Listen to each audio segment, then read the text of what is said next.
من شويه طلع قرار من رابطه الانديه بالغاء الهبوط.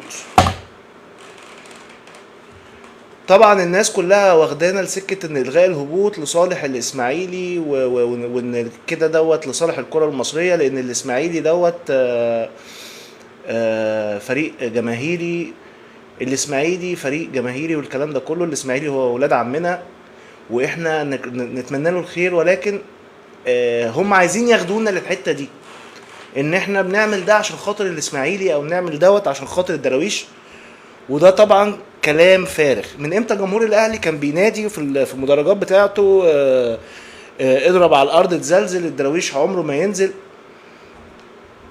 دي كلها لجان، دي كلها لجان مأجورة من اتحاد الرابطة او من اتحاد الكورة الفاشل، اللي هو عايز يوصلنا ان الغاء قرار الهبوط كان بسبب الاسماعيلي. وطبعا ده غلط. هو مين اللي هينزل؟ هو مودرن سبورت. مين صاحب مودرن سبورت او مين المدير التنفيذي لمودرن سبورت؟ هو احمد دياب رئيس الرابطة.